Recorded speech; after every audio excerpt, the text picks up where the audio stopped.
Singkit lamang, but we're talking about world champions. Super Friends with those Abyssal Arrows, pero sabi nila sige sa itaas naman ang magiging target natin si Sanford and first blood para kay Kirk. It's at DLPH, pero sino nga ba makakuha? Ang sakit ng burst na ginawa Letter nila T. dito, pero kailangan matras si Sanford na maging Lawrence Van, pero si Carlito na makakuha ng pagkong habang unti-unti na bumabag sa Dino Conic Philippines. 1-for-1 na magiging palitan na pag-isaman force o even the double, pero hinahabol na din si Kara. Aray ko po. May Abyssal Arrow din na kumonekta. Ito ata yung magbawi ni Super Friends, pero nakatatlo na itong si Oheb. Magiging apat pa ata, pero umatras na rin si Super Friends. Grabe yung pasabog dito ni Oheb. At sinabi mo na to kanina, Midnight, Oheb is probably one of the best team fighting. Pero teka lang! Hindi pa tapos ang laban na ito. Papagpwede King pa Kong! dito si Sanji. Pero alam niya na nag-cooldown na. Sabi mo kanina, Midnight. Teka lang, may laban agad eh. Wait lang, nagtatalo na rin dito itong si Kirk habang Carl. Si Carlito ata magiging target ng Super Prince sa baba ng buhay. Pero papatay siya dito Carlito, Super Prince, nakabawi din naman. Habang si Bruce kayo nandito, Oheb, sabi ko para kay grabe. Oheb. Kailangan matras si Bruce yung kalahati pa niyang buhay. Pero si Guerrero, trabaho lang talaga. Mabuti nila kaya inapatay na rin yung catapult. Ngayon, Pagong, ang pinakahuling Pagong Libre ng to. laban ay pag-aagawan. Wala pa si Carlito, 8 seconds. Ayun lang. Gamit na rin! King Kong with that turn! Aray ko! Itong si OM, naghahabol pa rin ang Onyx Philippines.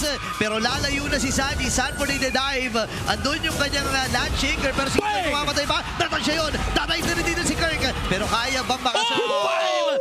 Nakasurvive pa rin ang beast na si King Kong. Oh my Sabay goodness! dodge. Napakaraming dodge na nakita natin. Mga godly levels na hindi na natin ma-explain ng lohika. Pero mukhang ang team fight ng DLPH ay nandyan na rin. Kirk. Okay, sumubsunod na rin si Kirk. Kahit hindi na mag-isama first kayo para kay Oheb. Kailangan natin niliver si Oheb. Mabit ang sugar niya nagkamit. Pero this Kirk, time, Kirk, si Kirk ay Kirk. sumubsog na. Mamamaalam siya sa kamay ni Carlito. Pero ito ata ang pagbawi ng Onyx. Oh, Sanford. Ay nakakuha din ng kill. Kiko ay kailangan ng matras. Tordos ay gagamitin. Tatama ba yung Abyssal Hindi.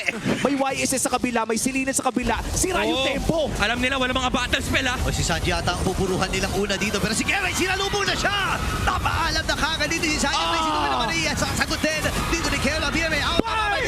Pero si Kirk ay tumayip na. Ngayon ang baba ng buhay dito ni JB. Pero mamamaalam siya sa kamay. Dito ni Oy, pasok si Sanford. Tatama yung Landshaker. Pero si Bruce ko Oh my goodness, Sanford! Si Kelra dito ay tamang normal hits lang. Sanford with a kill.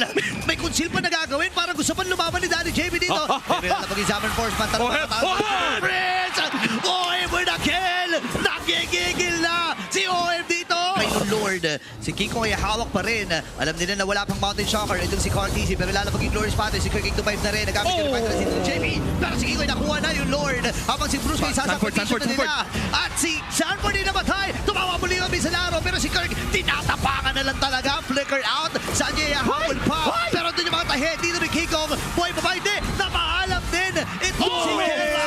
And Oe with a kill. Kiko naman niya with a triple. Tinahabol siya dito ni Oe. But ni Sanjay, tumama na naman yung sa laro. Lalaban pa ba dito? 2v2 ang magiging action ng baba ng buhay dito ni King Kong. Pwede siyang habulin dito ni Sanjay. Ito yung Tornos. Sanjay! Kinakalawan lang talaga. Wala pa ng battle ni Zero. Tornos play. Pero nagkaroon ng konting buhay dito si King Kong. Super Friends! Goodness! Tumama yung Abyssal Arrow ni Super Friends. May outlive na mangyayari dito. May sunog. Paypayan mo. Hipan mo. Okay. Buhay pa rin. Pana! Oh my God! Goodness, grabe ito laban ni JP dito. Baka isipin ng Onyx Philippines na medyo mababa ang confidence dito ni JP. Agad, mamamatay ka agad si Daddy JP. Lapagin Glorious Pathway. Pagkakataon to ng Onyx Philippines. 4v5 ang magiging laban. Sanford ay aabante. Kalahati din dito si King Kong. Pero dito yung mga Abyssal Arrow. Hindi ko connect. Pero si Bruce ata magiging target nila. Ibiguna ata nila to. Nagamit na rin yung Revitalize. Nagamit din yung Winter Crown ni Guerra. BMA out. Pero hindi pa sila ni Sanford. Nakikipagsabayan na rin. Carlito ang baba ng buhay. Tornos ay nagamit sa may Winter Crown. Phantom execution play para kay King Kong. Tinatahi isa-isa. That's it. Apat ang mamamatay para sa TLPH. Kung ay nandun sa may bandang ibaba, yung pana ay hindi tatama. Kalat-kalat ang miyembro ng Onyx Philippines pero guided ang kanilang mga galaw. Nandito pa rin sila sa mid lane. Endable pa rin ba ang call if you are Onyx Philippines? Dito rin ni JP. May mga na-expend na resources dito ang TLPH. Habang nagamit na rin yung may Mountain vision? Shower. Alam nila na pagsugod ng Onyx Philippines with that crucial Abyssal Arrow para kay Super Friends. Kailangan umatras dito ni Oe. Bibigay natin nila dito. Dito si Sanford. Pero nakipagsabayan pa rin si Sanford. The Apex Predator. Inaabot si Kelra. Nakabili na rin ng Immortality. Pero andun yung BMI. Nakatakas. Pero si Sanjay sumalubong sa kanya. Oe na lang ang magiging target nila. May abing sa trap pa. Pwede na tapusin. ng Onyx Philippines. Hindi yata aabot si Sanford dito. At ang magwawagi sa malapit na seri na to, walang iba kundi ang Onyx Philippines. At mainit ang simula para sa Onyx Philippines.